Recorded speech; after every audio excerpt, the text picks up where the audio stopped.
couldn't tell it just with text and just with words, because usually although we have a lot of movement and physicality in our pieces, we never really worked with dance in this way. But we decided, because of the nature of the concept, that we needed to have dancers in the piece. So at that time, we had an exchange with Barbara, and Barbara knew Christopher and Yannick here, so that's how the international collaboration formed, through just an organic process of meeting people and coming together like that. So, and then we did 3 workshops together at various stages and with various people in the cast, and there was a person in the cast who had to leave at one point as well. So it's been evolving and the script has evolved through many improvisations over that time and through scripting as well. So it's going back and forth between improvisation and scripting. And we played this last year in February in Toronto for a 2-week run, and then coming here. I remember in the beginning of this, I didn't understand what forgiveness was actually. I had a lot of ideas of what it is, and I still don't really understand it. So for me, it was very exciting to start to talk about forgiveness as a simple thing. Like you have a lot of strong stories from genocides and a lot of violence. And when we started the project, I realized that okay, I have to bring it very much down to a micro perspective where I can relate to it in daily life to actually deal with it. So where did you get the inspiration for the stories? Was it improvised or? A lot of it. Everything?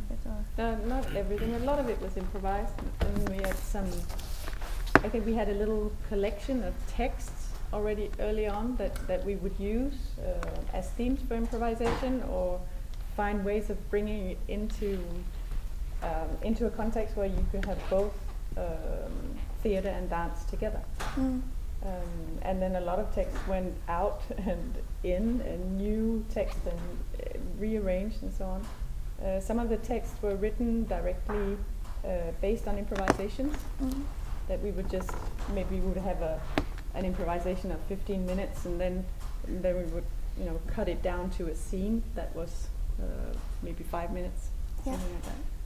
But I think that the process was that a lot of these quotations are real quotes that we found, for instance, in books or the internet. But then we recorded them with, people who were playing that they were saying this. So it was kind of a mixture. And then we had this great sound designer called Thomas Ryder Payne. Ryder Payne. Ryder Payne. Wow. It's cool. He was really a magician with sound. He was sitting there behind his laptop and with some instruments, and then he was the sixth player on stage, because he could affect us. That was in the beginning, in the improvised parts. So he caught our movements with sound and then start to play with us so we could repeat. And he was he's putting all this sound to the recordings there, and he created a great, I think a very fantastic soundscape.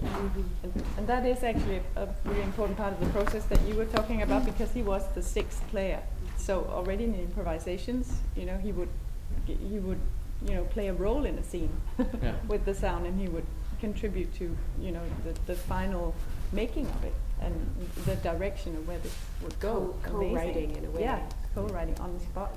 How do you resist the temptation as an artist not to have more of a clear message or whatever?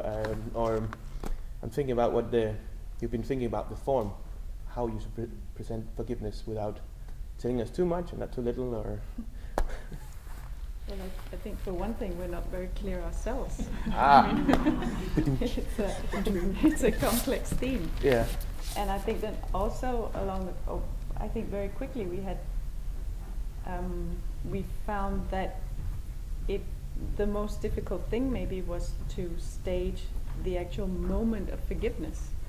What does that look like? And when does that really happen? It seemed to be, the composition seemed to become ways into forgiveness or out of forgiveness or around forgiveness, or but yeah, but to stage a whole series of moments of forgiveness just seemed wrong. It was like doing, just a series of endings. I would say about 99% of them came up to me and said, "Where's the forgiveness? This is great, but where's the forgiveness?" And I said, exactly, where is the forgiveness?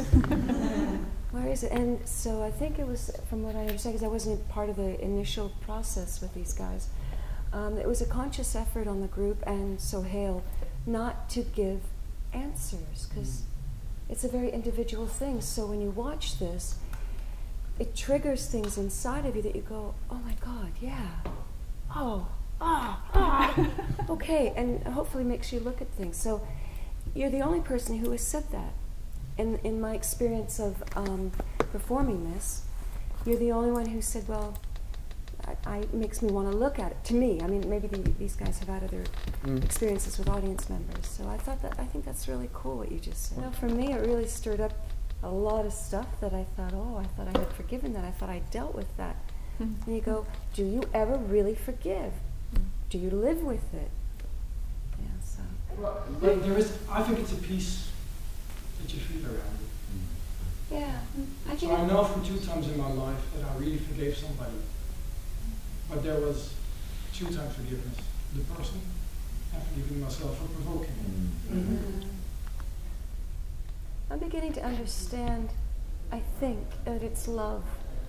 I think that's what it is. If you can...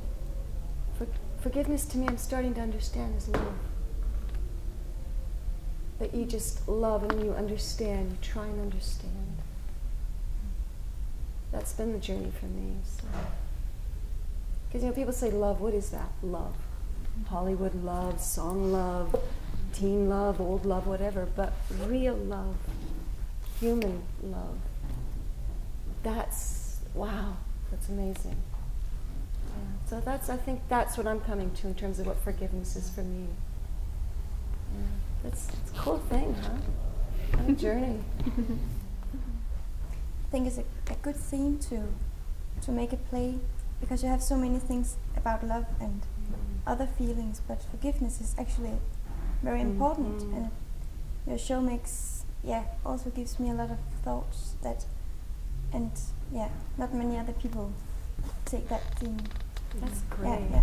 That's wonderful.